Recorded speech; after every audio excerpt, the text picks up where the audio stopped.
ദൈവനാമം വാഴ്ത്തപ്പെടട്ടെ. ഇന്ന് മാർച്ച് മാസം 20 ബുധനാഴ്ച, നോമ്പിൽ 31 ദിനം. എന്നെ കേൾക്കുന്ന നിങ്ങൾക്ക് ഏവർക്കും ക്രിസ്തുയേശുവിൻ്റെ നാമത്തിൽ സ്നേഹവന്ദനം. അല്പസമയ ചിന്തയ്ക്കും ധ്യാനത്തിനുമായി വിശുദ്ധ ലൂക്കോസിന്റെ സുവിശേഷം 19 അധ്യായം 1 മുതൽ 10 വരെയുള്ള വാക്യങ്ങൾ തിരഞ്ഞെടുക്കുന്നു. കീ വേഴ്സായി ലൂക്കോസ് സുവിശേഷം 19 അധ്യായം അതിൻ്റെ 9 വാക്യം. And Jesus said to him, "Today salvation has come to this house, since he also is a son of Abraham." യേശു അവനോട്, ഇവനും അബ്രഹാമിൻ്റെ മകനാകയാൽ ഇന്ന് ഈ വീട്ടിന് രക്ഷ വന്നു. നമുക്ക് വളരെ പരിചിതമാണ് ഈ വേദഭാഗം. അതുകൊണ്ട് തന്നെ 3 ways of salvation, രക്ഷയുടെ 3 മാർഗങ്ങളെക്കുറിച്ചാണ് ഇന്ന് പ്രഭാതത്തിൽ നമ്മൾ ഒരുമിച്ച് ധ്യാനിക്കുന്നത്. സാൽവേഷൻ അല്ലെങ്കിൽ രക്ഷ എന്ന പദം നമുക്ക് വളരെ പരിചിതമാണ്. നിങ്ങൾ രക്ഷിക്കപ്പെട്ടതാണോ എന്ന ചോദ്യം കേൾക്കാത്തവരായി നമ്മൾ ആരും തന്നെയില്ല. എന്നാൽ എന്താണ് രക്ഷ? രക്ഷയുടെ പരമപ്രധാനമായ ലക്ഷ്യം എന്താണ്? രക്ഷ സംഭവിക്കുമ്പോൾ നമ്മുടെ ജീവിതത്തിലുണ്ടാകുന്ന മാറ്റങ്ങൾ എന്തൊക്കെയാണ്? ഇതാണെന്ന പ്രഭാതത്തിൽ നമ്മൾ ഒരുമിച്ച് ധ്യാനിക്കുവാനായി പോകുന്നു. എന്താണ് രക്ഷ എന്ന ചോദ്യത്തിന് മനോഹരമായ ഒരു ഉത്തരം ഇങ്ങനെ പറയാൻ കഴിയും. രക്ഷ ഒരു ഓൺഗോയിങ് പ്രോസസ്സാണ്. നിരന്തരമായി സംഭവിച്ചു കൊണ്ടിരിക്കേണ്ട ഒരു പ്രക്രിയയാണ്. ഒരു പർട്ടിക്കുലർ മൊമെൻറ്റിൽ മാത്രമല്ല, നമ്മുടെ ജീവിതാന്ത്യത്തോളം ദൈവത്തോടുള്ള ബന്ധത്തിൽ സംഭവിച്ചു കൊണ്ടിരിക്കേണ്ടതും ആവർത്തിക്കപ്പെടേണ്ടതുമായ ഒരു കാര്യമായിട്ടാണ് നമ്മൾ മനസ്സിലാക്കേണ്ടത്. യേശു കർത്താവ് എരിഹോവിലെത്തുന്നതും അവിടെ ചുങ്കക്കാരനായ സക്കായി എന്ന് പറയുന്ന മനുഷ്യനെ കാണുന്നതും അവനെ കാട്ടത്തിയിൽ നിന്ന് വിളിച്ചിറക്കി അവൻ്റെ ഭവനത്തിൽ ചെന്ന് അവനോടൊപ്പം അത്താഴം കഴിക്കുകയും അവൻ്റെ ജീവിതത്തിൽ വന്ന മാറ്റത്തെ യേശു കർത്താവ് പ്രഖ്യാപിക്കുകയും ചെയ്യുന്നതാണ് ഈ ഭാഗം. യേശു കർത്താവ് എരിഹോവിലെത്തി എന്ന് പറഞ്ഞാണ് ഈ ഭാഗം ആരംഭിക്കുന്നത്. എരിഹോ എന്ന് പറയുന്നത് യെരുശലേമിൽ ഏകദേശം 27 കിലോമീറ്റർ കിഴക്കായി സ്ഥിതി ചെയ്യുന്ന പട്ടണമാണ്. അതോടൊപ്പം തന്നെ ആ പട്ടണത്തിന് ഒരുപാട് പ്രത്യേകതകളുണ്ടായിരുന്നു. കാരണം എന്ന് വെച്ചാൽ ആ പ്രദേശം ഏറ്റവും പ്രധാനപ്പെട്ട വാണിജ്യപാത കടന്നു പോകുന്നത് കൊണ്ട് തന്നെ അതുവഴി സഞ്ചരിക്കുന്ന ആളുകൾ ചുങ്കം പിരിക്കാനായി ഒരുപാട് ആളുകൾ ആ കാലഘട്ടത്തിൽ രൂപപ്പെട്ടിരുന്നു. യഹൂദന്മാരെ സംബന്ധിച്ച് ചുങ്കം പിരിക്കുക എന്ന് പറയുന്ന ഏറ്റവും നീചവും ഹീനവുമായ പ്രക്രിയയായിരുന്നു. കാരണം എന്തെന്ന് ചോദിച്ചാൽ, ഈ ചുങ്കം പിരിക്കുന്ന ആളുകൾ രാജാവിൻ്റെ മുദ്ര പതിഞ്ഞ നാണയം സ്വീകരിക്കുന്നത് കൊണ്ടും അത് കൈമാറ്റം ചെയ്യുന്ന അവർ വിഗ്രഹാരാധികൾ എന്നുള്ള ഒരു പേരുദോഷം അവർക്കുണ്ട്. രണ്ടാമത് മറ്റൊരു രാജ്യത്തിന് വേണ്ടി തൊഴിൽ ചെയ്യുന്നത് കൊണ്ട് തന്നെ അവരെ രാജ്യദ്രോഹികൾ എന്നും മുദ്രകുത്തി. അതുകൊണ്ട് തന്നെ ഇത്തരം തൊഴിലെന്ന് പറയുന്നത് ഏറ്റവും ഹീനമായി പരിഗണിച്ചിരുന്നു. എന്നാൽ റോമൻ സാമ്രാജ്യത്തിന് കീഴിൽ പ്രവർത്തിക്കുന്ന കാലഘട്ടത്തിൽ, ജനമൊക്കെയും ആയിരിക്കുന്ന കാലഘട്ടത്തിൽ അവരുടെ ജീവിതം വളരെ ദുസ്സഹമായിരുന്നു.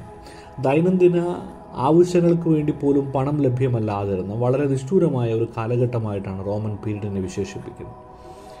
അങ്ങനെ ഇത്തരം സാഹചര്യങ്ങളിൽ വല്ലാതെ തളർന്നു പോകുന്ന ആളുകൾ വളരെ വേഗം, പ്രത്യേകിച്ച് യഹൂദ ചെറുപ്പക്കാരൊക്കെയും വളരെ പെട്ടെന്ന് ഈ തൊഴിലിലേക്ക് ഇറങ്ങുന്നത് സ്വാഭാവികമായിരുന്നു. ഇന്ന് നമ്മുടെ ചെറുപ്പക്കാരൊക്കെ വിദേശ രാജ്യങ്ങളിലേക്ക് മൈഗ്രേറ്റ് ചെയ്യുന്ന പോലെ തന്നെ ഒരു പ്രക്രിയയായിരുന്നു അത്.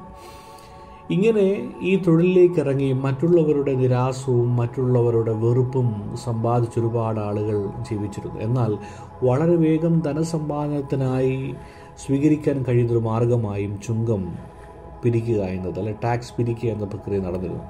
എങ്ങനെയാണ് ഇവർ വലിയ സമ്പന്നനായിരുന്നത്?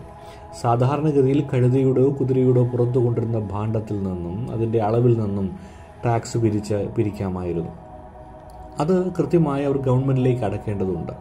എന്നാൽ ചുങ്കക്കാർ ചെയ്യുന്നത് വരുന്ന വ്യക്തിക്കും ആ മൃഗത്തിനും കൂടെ അവർ ടാക്സ് ഈടാക്കും. ഈ തുക ഗവൺമെൻറ്റിനെ ബോധിപ്പിക്കേണ്ടതില്ല. അത് ചുങ്കക്കാരുടെ കയ്യിൽ വരിപ്പണമായി എത്തപ്പെടും. അങ്ങനെ വളരെ വേഗം സമ്പത്തിൻ്റെ മടിത്തട്ടിൽ പ്രവേശിച്ച ഒരു വ്യക്തിയായിരുന്നു ഈ സക്കായി എന്ന് പറയും. എന്നാൽ അവൻ്റെ ജീവിതത്തിലെ ഏറ്റവും വലിയ സങ്കടമെന്ന് പറയുന്നത് തനിക്ക് ഇത്രയും ഉണ്ടായിട്ടും തന്നെ ആരും മൈൻഡ് ചെയ്യുന്നില്ല, തന്നെ ആരും പരിഗണിക്കുന്നില്ല, തന്നെ ആരും സ്വീകരിക്കുന്നില്ല. തനിക്ക് അർഹമായ, താൻ നേടിയതിനൊത്തവണ്ണമായ ഒരു ജീവിതം തനിക്ക് ലഭ്യമാകുന്നില്ല എന്നുള്ള ഒരു വലിയ സങ്കടവും പേറിയാണ് അവൻ തൻ്റെ ജീവിതം മുൻപോട്ട് നയിച്ചുകൊണ്ടിരുന്നത്. എന്നാൽ യേശുവിനെക്കുറിച്ച് അവൻ അറിഞ്ഞപ്പോൾ അവൻ ചിന്തിച്ചത്, എനിക്ക് യേശുവിനെ ഒന്ന് കാണണം, യേശു എങ്ങനെയുള്ളവനെന്ന് കാണണം. കാരണം എൻ്റെ അത്രയും സമ്പത്തില്ല, എൻ്റെ അത്രയും നിലയില്ല. എന്നാൽ യേശുവിൻ്റെ പിന്നാലെ യേശുവിനെ കാണുവാൻ ഒരുപാട് ആളുകൾ എത്തിച്ചേർന്നു. എന്തുകൊണ്ടാണ് ഇങ്ങനെ സംഭവിക്കുന്നത്? ഇതറിയുവാനായി അവൻ ഒരു കാട്ടത്തിയുടെ മുകളിൽ അഭയം പ്രാപിക്കുക. കാട്ടത്തി എന്ന് പറയുന്നത് അക്കാലത്ത് ഏറ്റവും യഹൂദന്മാരെ മോശമായി കരുതിയിരുന്ന ഒരു മരമാണ്. കാരണം ശവപ്പെട്ടി നിർമ്മിക്കുന്നത് കൊണ്ട് അത് നോക്കുന്നത് അശുദ്ധിയുടെ ലക്ഷണമായതുകൊണ്ട് ഒരിക്കലും യഹൂദൻ കാട്ടത്തി കണ്ടാൽ നോക്കാൻ പതിവില്ല. ഇത്തരമൊരു സാഹചര്യമുള്ളതുകൊണ്ട് തന്നെ വളരെ കൃത്യമായിരുന്നു സക്കായിയുടെ. കാരണം എനിക്ക് യേശുവിനെ കാണാം, പക്ഷേ യേശുവിന് എന്നെ കാണാൻ കഴിയില്ല. ഈ ഒരു സ്ഥിതിവിശേഷം കൈവരിക്കുന്നതിന് വേണ്ടി അവൻ ചെയ്തത് ഈ മുൻപോട്ട് ഓടി എന്നാണ് എഴുതുന്നത്. 4-ാമത്തെ വാക്യത്തിൽ പറയുന്നുണ്ട്, എന്നാറെ അവൻ മുൻപോട്ടോടി അവനെ കാണേണ്ടതിന് ഒരു കാട്ടത്തിയുടെ മുകളിൽ കയറി എന്നാണ് അവിടെ രേഖപ്പെടുത്തിയിരിക്കുന്നത്. ദാറ്റ് മീൻസ് രക്ഷയുടെ ആദ്യ പടി എന്ന് പറയുന്നത് ചേഞ്ച് യുവർ വൈസ് എന്നാണ്. നിങ്ങളുടെ വഴികളെ മാറ്റണം. കാരണം ഇതുവരെ അവൻ സഞ്ചരിച്ചിരുന്നത് അവൻ്റെ വീട്ടിൽ നിന്നും അവൻ ചുങ്കം പിരിക്കുന്ന സ്ഥലത്തേക്കും. കാരണം മറ്റൊരിടത്തും അവൻ അംഗീകാരമില്ല. ആദ്യമായി അവൻ തൻ്റെ ജീവിതത്തിൻ്റെ വഴി ഒന്ന് മെച്ചപ്പെടുത്തുകയാണ്. കാരണം യേശു വരുന്ന വഴിയിലേക്ക് അവൻ സഞ്ചരിച്ചു എന്നതാണ് രക്ഷയുടെ ആദ്യ പടി. പ്രിയപ്പെട്ടവരെ, നമ്മുടെ ജീവിതത്തിൽ യേശു കർത്താവ് വരുന്ന വഴിയിലേക്ക്, യേശുവിൻ്റെ മാർഗങ്ങളിലേക്ക് നമ്മുടെ ചുവടുകളെ മാറ്റുക എന്നാണ് രക്ഷയുടെ ഒന്നാമത്തെ പടി. രണ്ടാമത്തെ തലം കാണുന്നത് യേശു കർത്താവ് ആ വഴി വരികയും മേൽപോട്ട് നോക്കി, സക്കായി നീ വേഗം ഇറങ്ങി വന്ന് നിന്റെ വീട്ടിൽ പാർക്കേണ്ടതാകുന്നു എന്ന് പറഞ്ഞു. വളരെ കംഫർട്ടബിളായ ഒരു സ്പേസിലാണ് അവനിരുന്നത്. കാരണം ഈ കാട്ടത്തി എന്ന് പറയുന്ന ഏകദേശം 40 അടി ഉയരത്തിൽ വളരുകയും ധാരാളം വിലകളുള്ളതുകൊണ്ട് അവിടെ ഇരിക്കുന്ന സക്കായി ആർക്കും കാണാൻ കഴിയില്ല. പക്ഷേ യേശുവിനെ സക്കായിക്ക് കാണാം. വളരെ കംഫർട്ടബിളായ ഒരു സോണായിരുന്നു. നമ്മുടെ ജീവിതത്തിലും നമ്മളിതുപോലെ ചില കംഫർട്ടബിൾ സോണുണ്ട്, മറ്റുള്ളവരറിയാതെ ഒളിച്ചിരിക്കുന്നത്. നമുക്ക് മറ്റെല്ലാം കാണാം, പക്ഷെ നമ്മളെ ആരും കാണില്ല എന്നുള്ളൊരു വിചാരബോധത്തിൽ ചില കംഫർട്ടബിൾ സോണുകൾ നമ്മൾ കെട്ടിത്തിരിച്ചിട്ടുണ്ട്.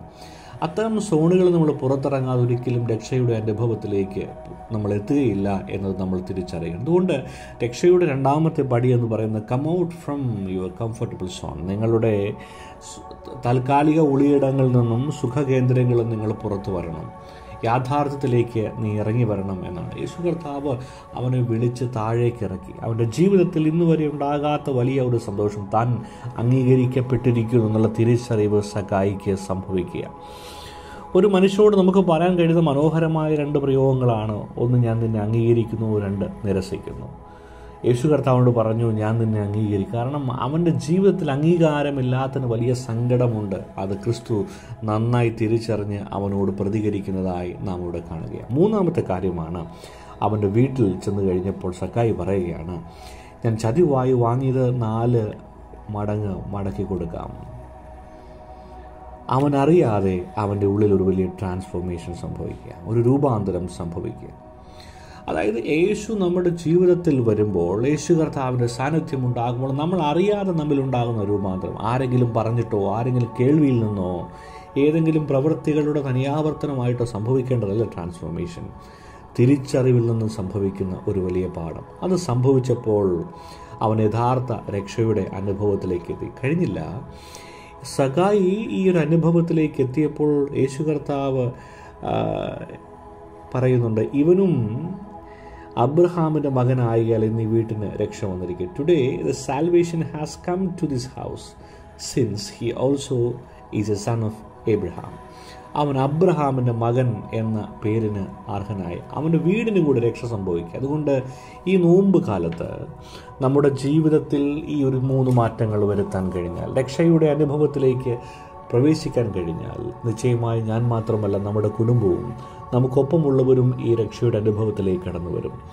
ഈ നോമ്പ് കാലത്തിൽ രക്ഷയുടെ മാർഗങ്ങൾ സ്വീകരിച്ചുകൊണ്ട് കർത്താവിൻ്റെ ക്രൂശിലേക്കുള്ള പ്രയാണ വഴികളെ സഞ്ചരിക്കുവാൻ നമ്മെ എല്ലാവരും ദൈവം സഹായിക്കട്ടെ.